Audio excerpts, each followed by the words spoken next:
Bharath. Bharath is an architect, photographer, and he's been coming to Hampi for the last 20 years, I think, in and out, visiting Hampi, documenting Hampi, photographing Hampi. And so we'll hear from Bharath first. Okay, I'm going to read out a little excerpt from the book. It's a kind of combination of things from the book. Hampi of Gods and Kings. The ruins of Vijayanagara surrounding Hampi are today all that remains of the urban extent of what was once the city of victory, the capital of southern India's greatest empire. Twice the size of Paris at its peak, Vijayanagara covered a vast area of approximately 650 square kilometers, but today this area presents only a ghost of the city's former glory, formidable power and immense population. Not only is the Vijayanagara site strewn with buildings of all kinds, the entire landscape is dense with sacred and religious buildings. Whether still standing or crumbling in heaps of masonry, they survive as sacred and evocative constructions that remind us constantly of the commitment, the ingenuity, and the perseverance of the indigenous population. Vijayanagara flourished for over 200 years before the city was fatally sacked in 1565 by invading armies and then abandoned. Even so, its present-day ruins testify to the city's legendary status. Once a showpiece of urban splendor and opulence, Vijayanagara's dilapidated structures still express boundless purpose and fortitude. The majesty of these ruins are today the only witnesses to the grand dynastic lineages of a once extensive empire, as well as to the city's fraught battles and sieges, and to the lavish royal entertainments and sacrosanct religious ceremonies that once took place here. Hampi is not only a historically significant archaeological site, nor is it simply a beautiful World Heritage Site. Hampi is a sacred location which holds momentous and deeply embedded cosmological, spiritual, and religious significance. Its hallowed past resonates from deep within the crevices and banks of its landscape, a site of unparalleled natural beauty, accented strikingly by the structures gradually crumbling within its confines. The shrines at these sites, embellished lavishly by their visual scriptures, stand as testament to the accumulated energy built up from centuries of auspicious ceremonial activity. The power of such concentrated spiritual energy works seamlessly in congruence with the vast influences of light, color, sound, and music that made Hampi the legendary city of victory. My photographs that you are seeing on the screen, which I'm sharing with you, are a small section from the book that we have produced on Hampi. And these photographs are an attempt to highlight both the architecture and the landscape that embody the power of place that is deeply embedded in Hampi. To illuminate the geographical characteristics and raw visual allure of its various sacred spots. The images were also an attempt to draw attention to the sacred geometry of the urban layout, together with its diversity of buildings, military, courtly, and religious, along with the building materials and techniques used in construction. The resulting images, along with an incisive foreword by William Dalrymple and text that draws upon years of research and experiences by George Michel and John Fritz, will hopefully give this book a presence unlike any other book on Hampi.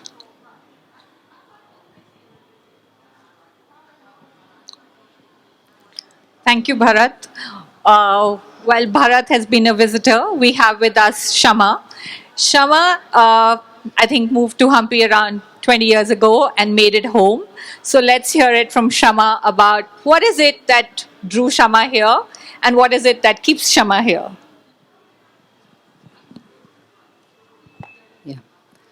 Bharat, that was beautifully put together. The photographs are stunning, and the reading was beautiful too. So I am not that prepared, but I'm just showing what I have been busy with for past 23 years. And for me, Hampi is, actually all of India for me is. I mean, it's not about glorifying the past, but it's about something about the future, and it's about taking inspiration from the past, going into the future, integrating conservation and livelihoods. That's what I do in a village called Anegundi. And the next, you just keep going the slides every few minutes. Yeah, so we have various programs there, which is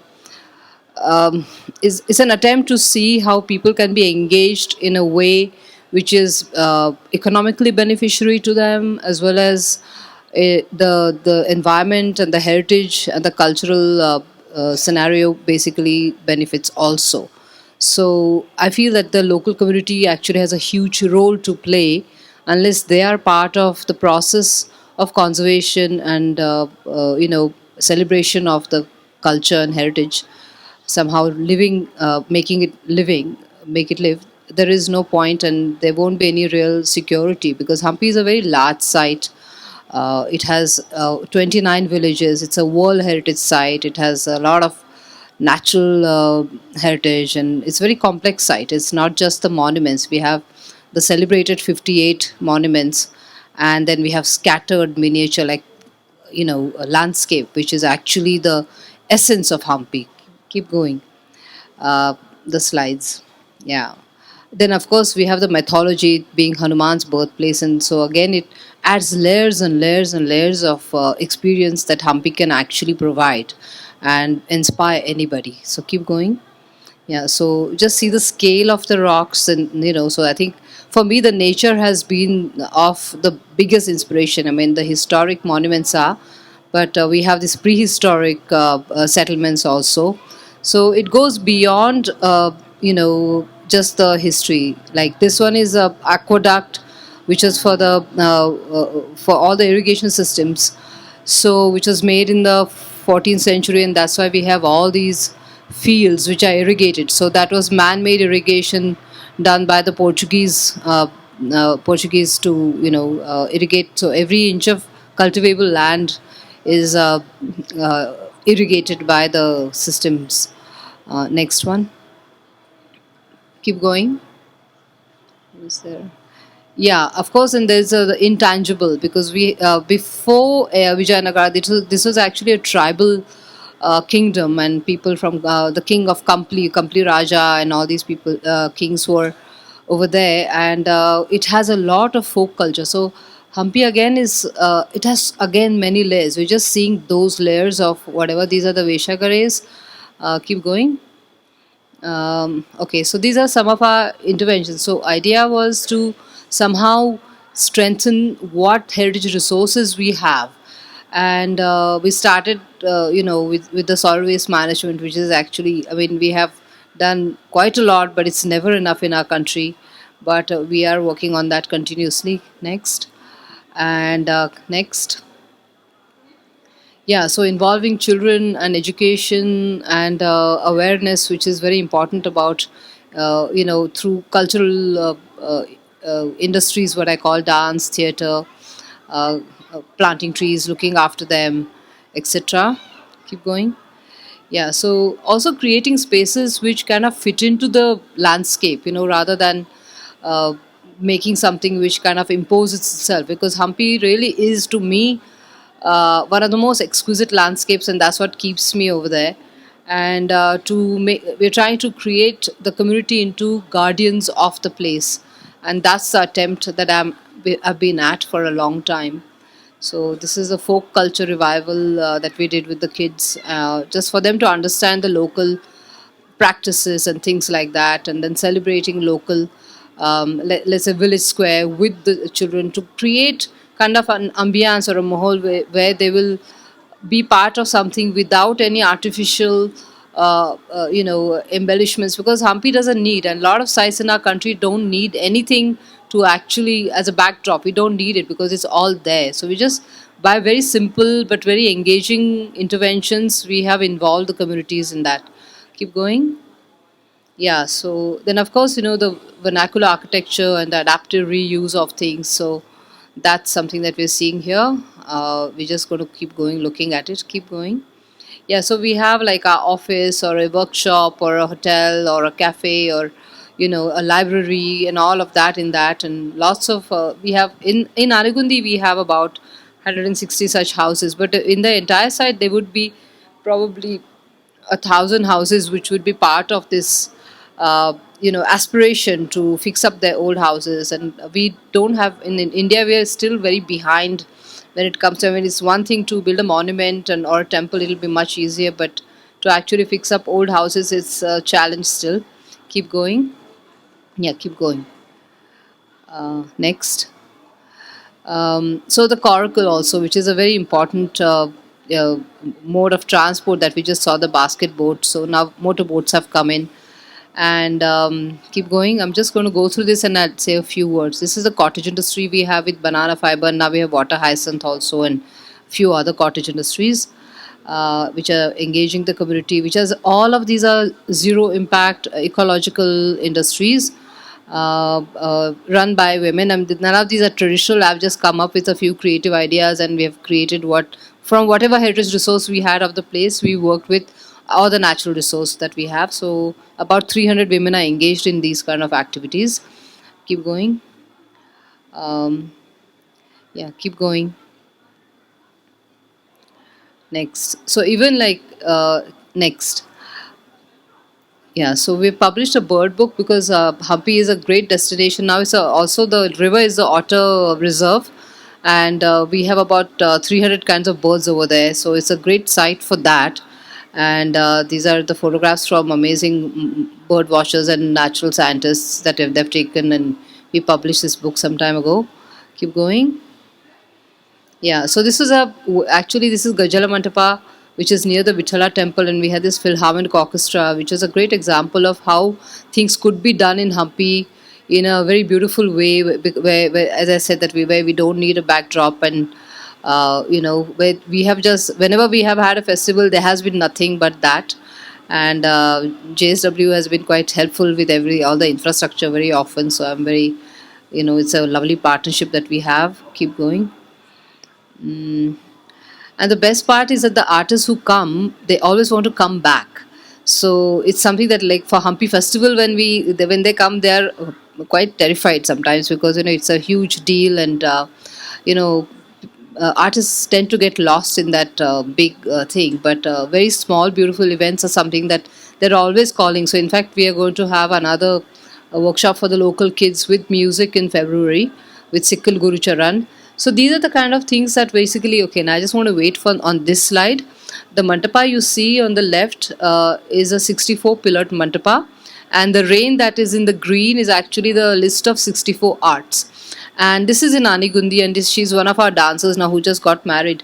So this mantapa for me is the essence of our classical India, because it has, if you look at the list, the 64 arts list, it actually gives you a way how they must have lived, and they're so in tune with even today.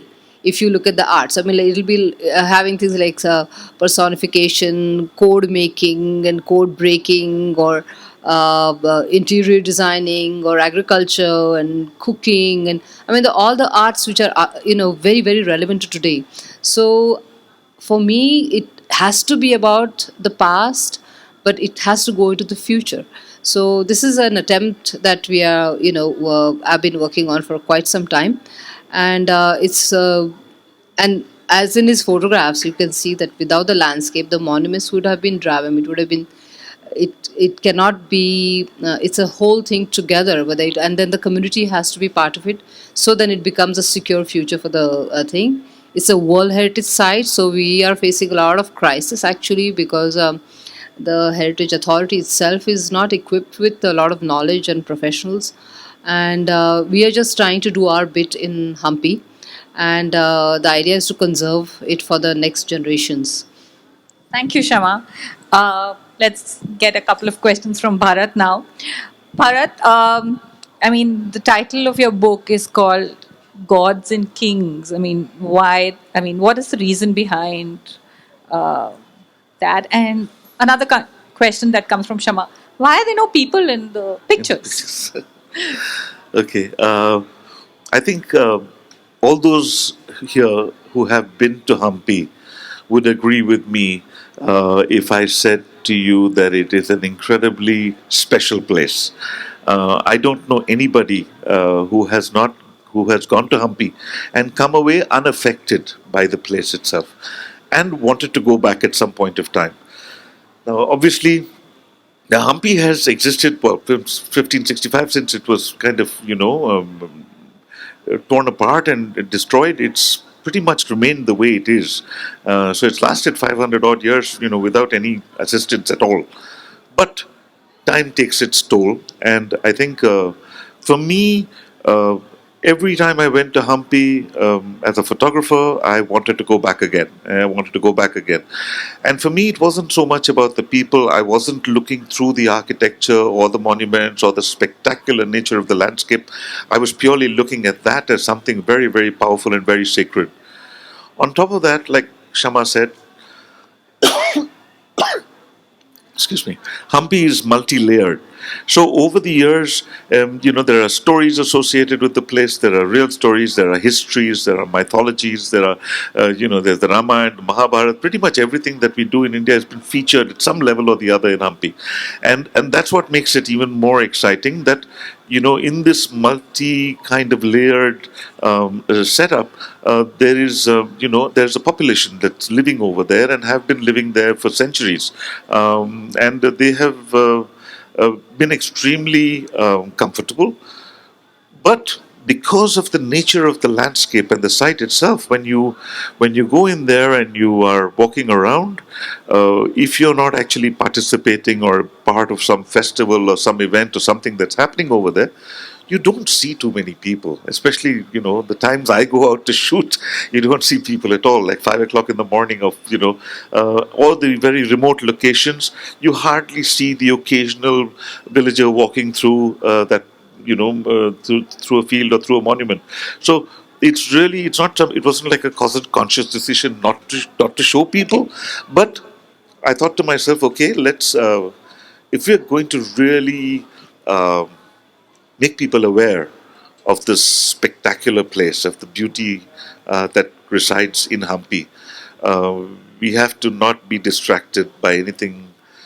We have to just show the landscapes, show the monuments, and really photograph them as beautifully as possible. I mean, there have been many, many books on Hampi done before, and all of them have largely, even though some of them, have nice pictures, a lot of them, most of them have always been academic or scholarly or more kind of inclined towards describing the monuments and the archaeology and the place itself. But just to celebrate the place in terms of its magnificence was the task I kind of took on, because I thought that would be the first step in actually getting people excited to come and see this place, and then maybe over a period of time get more involved with stuff that's happening over there. And somebody like Shama, who is devoted so many years to the commitment and dedication of the work that she's doing over there. We need more and more people to get out there, more young people to take on challenging jobs, assignments. There's lots of things to do. So I just figured that maybe one best way to do it was to just celebrate the place first. Oh, that's great. And just one more question, Bharat, on this. I mean, is it very difficult to get academicians, historians, photographers together to create like a visual delight of a book? Well, Because I see the John Fritz more as an academic and William as more of the historian, fictional literature writer, and you as an architectural photographer. And how did this combination, or what brought these kind of people together to create this? Well, I've worked quite extensively with George Michel on different projects, on books, and different aspects of Indian architecture and history. But all George's books tend to be academic primarily. I mean, as a scholar, that's what he does. But in this book, what we've tried to do is I figured that George and John, who have spent so many years of their lives in Hampi, would have a personal stories to tell. And I decided that they were not going to talk about the academics, they were not going to talk about the scholarly stuff, not talk archaeology, but to actually share their own personal experiences. And So that's how that happened. And then with the William, of course, he's like a excited schoolboy when you let him loose in Hampi. So it was great fun doing it with him, and he wanted to be a part of this. So we got him to write the foreword. Oh, great. Do we open the house for some questions? Anybody, or should we continue with the conversation? Are there any questions? Yeah.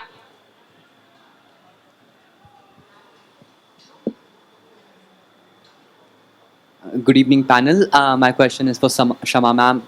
I love Hampi, and it's a beautiful place. I've been on solo trips to Hampi. So, like, since you talked about the things that you have been doing in Hampi for like past 22 years, how was it like when you just moved to Hampi, and like what were the challenges that you faced in coming up with all the brilliant ideas and things there? Um, well, I went there in '91 the first time, and I kept on going there very often. And when I finally moved there, I really felt actually it came from a very interesting place because I grew up in Pune, and Pune was a very beautiful city, and I used to like to travel in the villages and things like that right from the beginning. And then when I was about 15, it started changing so rapidly that I could see all the landmarks going and everything.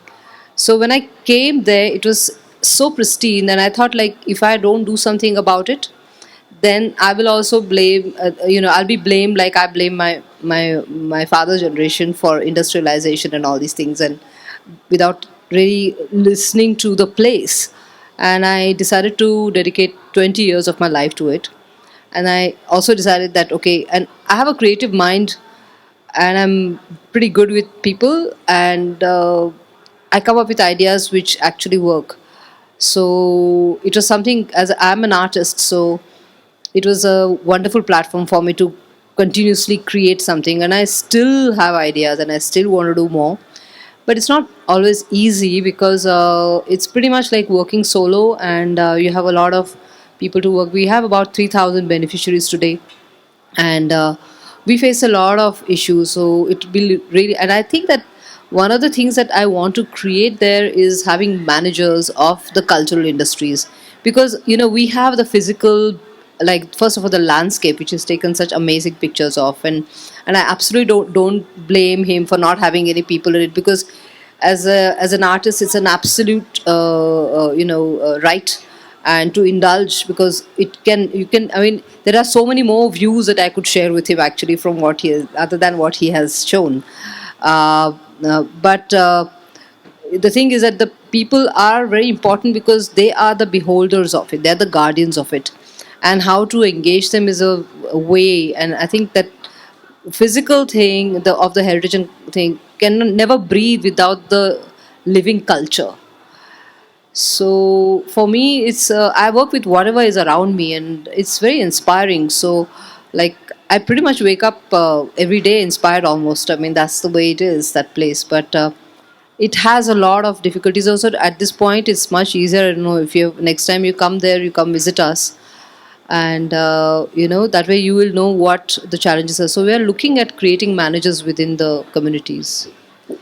Yeah, I think like what Shama was, I think, saying, and I think very eloquently, was it's the spirit of Hampi which needs to be kept alive. Any abandoned place, ruins, if not utilized in some form or the other, or not, if there's nothing around it and people don't live around it, it just literally nature overgrows over it and basically disappears.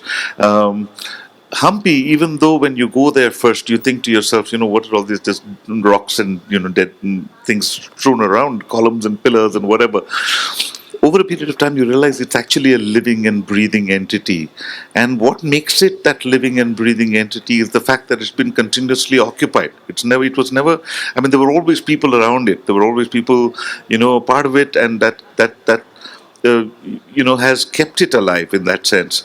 And I think it's that spirit of Hampi which is far more important to capture, hold on to, and take into the future. Any last thoughts before we close the session? Oh, you have another question, please. You mentioned that the youth needs to get more involved in the conservation efforts, and as a youth, like I've always been disappointed by the maintenance. Like leave apart Hampi, a lot of the monuments around India. So, like, what would you suggest are good ways to get involved? You're asking who? Anyone? Whoever. Yeah. In getting involved with you.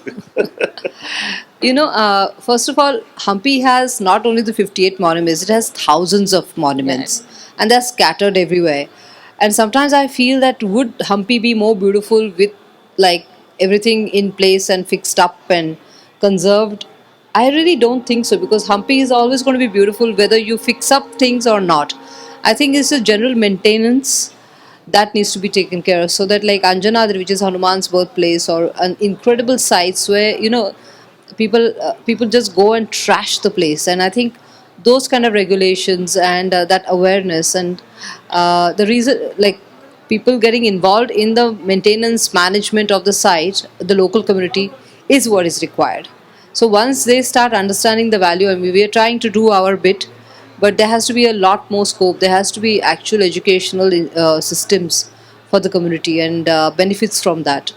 And like as he says, even if you see pristine landscape, you will see the rice and the bananas. That is actually the touch of the human, and that's what makes it kind of it breathes. Because of that. And so I think there are many ways for the youth to be like. That's what we are demonstrating, and that's what we are doing in various ways that they can be.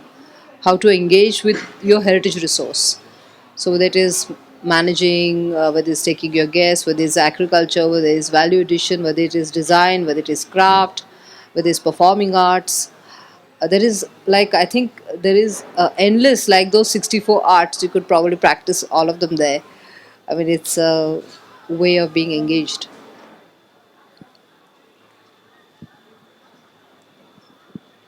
So it's called as a World Heritage Site. So what's the impact of this award to Hampi? I mean, what does it have a material impact that it's labeled as a World Heritage Site? I don't think there's any monetary benefit that comes across a World Heritage status, but it does put it on the world map, and there are kind of some regulations that come in on the development or the kind of maintenance operations that come into place, but there is no material or financial benefit to the place as such, if that's what you're asking. Yes. Thank you. So I think we'll close the session. Thank you, Shama, and thank you, Bharat. And Thank you all for coming. I think a trip to Hampi we are very close. Bangalore is one of the closest cities, and I think all of you should go. And maybe after you go and visit, then the book is a good buy.